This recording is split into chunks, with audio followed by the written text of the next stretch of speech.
I discovered you about a couple of weeks ago, actually. Yeah. Very fresh. And not by accident. Yeah. It was like one thing leading Nothing to another. is ever an accident. And when you were speaking of some very key things like contrast, all of a sudden I realized that I had a new word for conflict. Because every time I would think of something was going wrong in my life, and I would say the word conflict, I felt like I was just making it bigger. But contrast feels more neutral. You're not seeing it correctly when you think that it is conflict, because it's not conflict. Right. It is contrast. And we just want to stick something in here and then we'll listen to you. Contrast that causes you to launch a rocket, which means you can take the bounce. So it's just a really good thing. It's a really good thing.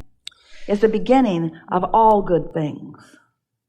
Right. So I have been looking at the contrasts in my life, and sometimes I get into an overwhelming experience of them where Yes. I feel like I am just drowning Yes, into them. well, don't do that.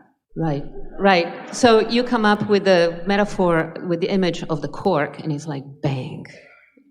That's exactly it. Cork floating up here, that's what your alignment is. Hold it under the water. That's what negative emotion is. When you let go of it, it'll float back.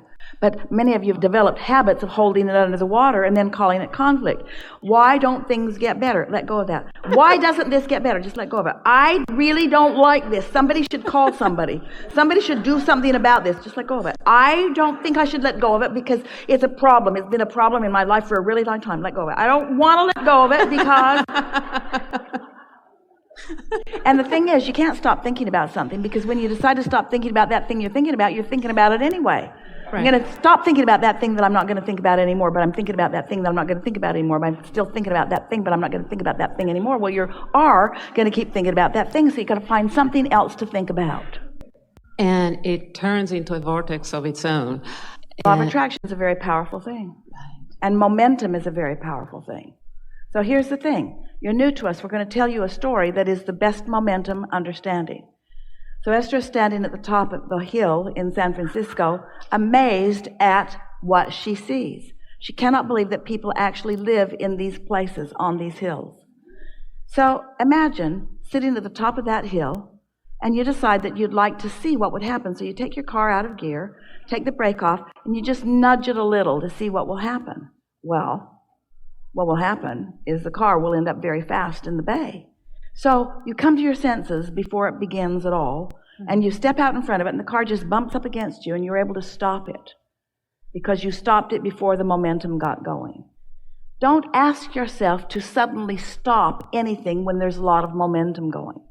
But on new things, when you are aware of the way you are feeling, you can stop the momentum in the early stages.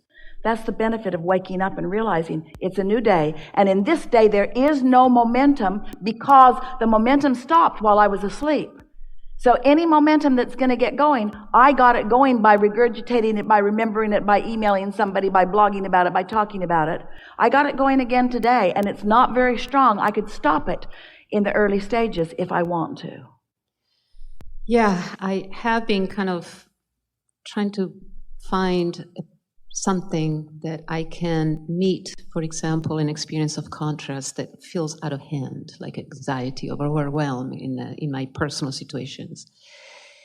And is everything in your life like that? It's a very interesting mix, because on one hand it is, and on the one hand, I have the exact opposite at the same time. Well, wait, just answer the questions as we give them to you. Is everything in your life unwanted? Is there anything in your life that is wanted? Well, there are things, but here it taps now into... Wait. Is there anything in your life that is wanted? Yeah. And do you have the ability to focus on that or them? I have that ability, yeah. And when you do, does the momentum increase on that subject? Yes. And when the momentum increases on that subject, does it feel better? Yes. And do you want to feel better? That's where I found out I have a habit of not giving myself permission. It's old. But that's why we're asking you this. So which feels better, to feel a little lighthearted or to feel a little defeated? Lighthearted? And if you know that you do have the option, especially if you catch a thought early before it gets any momentum, do you accept that you have the ability to focus in a way that does feel good? Yeah. We're not arguing with you at all. We know that sometimes the conditions are enough and you just want to scream and it doesn't feel fair and it's not what you want, but you can't get to where you want to be from that awareness. You have to just let that sit where it is and not let yourself be actively vibrationally engaged with it. And it is our promise to you, it will peter out. It will become irrelevant. It will go away, provided you can find something else to give your attention to. You have a really active mind. It's a good thing. You want to focus on something. And so as you choose every now and again something that feels better and something that feels better, it's like giving less airtime to unwanted and more airtime to wanted. So you're practicing a vibrational frequency that puts you in connection with Source more often, so that ideas about the solutions, everything that's bothering you, has not just one solution, but 10 or 20 or 30 or 40 active solutions available to you at all times.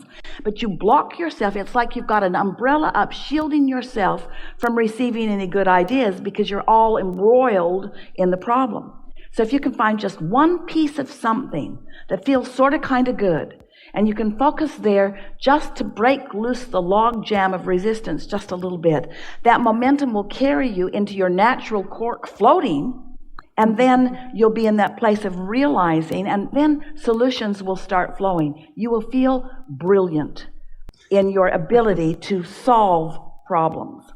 You know that the vibration of a problem and the vibration of a solution are very different frequencies. I am using feeling gratitude to get out of trouble. Well, it's a good way. Appreciation and gratitude are similar but different. Gratitude is happy, I've gotten over that. Okay. So that is all over in gratitude. Appreciation is looking forward to that. Gratitude is glad to be rid of that. Big difference. Yeah, it's appreciation. Yeah. It's appreciation, especially in the situation with my son right now. He's a teenager and he just boom, bursted into his own drama and into his own contrast. In his own contrast. From which he will take the bounce and thrive. And for you to be upset about his future thriving is ridiculous.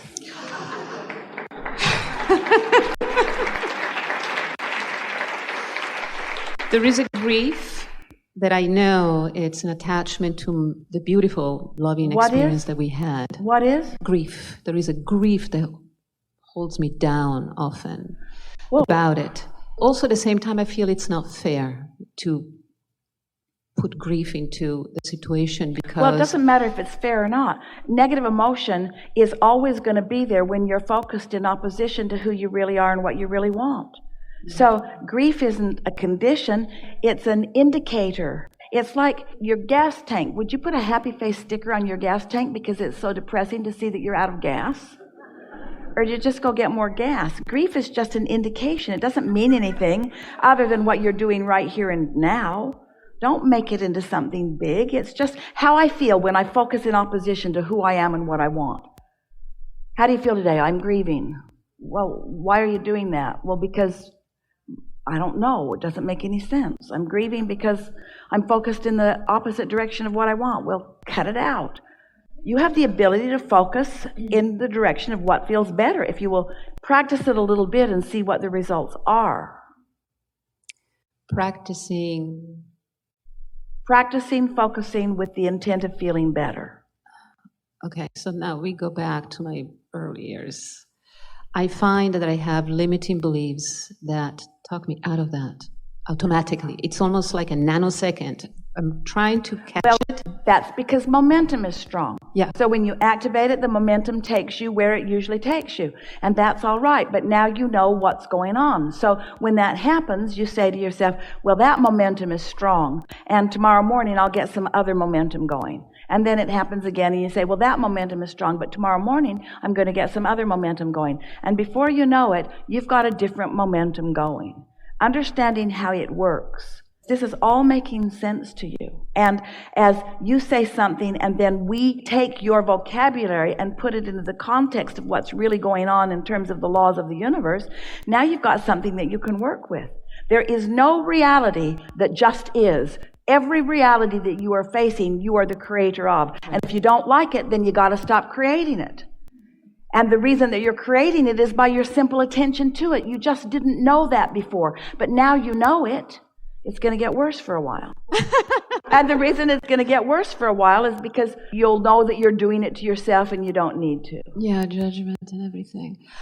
But one of the best times of my life is when I am like in the middle of a lot of stress, and then there is this joy that comes up out of nowhere in the middle of chaos.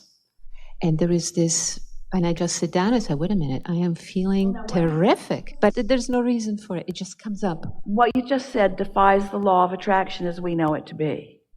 So what must be happening is you're shifting your vibration, but you are oblivious to the fact that you're shifting it. You've let go of the cork, and it's starting to float, and suddenly you feel better. You've been distracted from whatever was holding you in that other place. Or it gets so big that it's ridiculous. Like, I just burst laughing. So what words would you like to say when it gets so big? I give up. I'm no longer going to try to control these uncontrollable conditions. And in that giving up, in that letting go, your vibration raises. Right, like this is ridiculous. This is stupid. I mean, stupid. This is just... Unnecessary is the best word. It's unnecessary. Esther will say that. She will say to herself, well, that was unfortunate and unnecessary. And it sort of alerts her to the fact that she has the ability to focus things into a better place. Yeah. Really good conversation. Thank you. Yes. Thank you. Yes.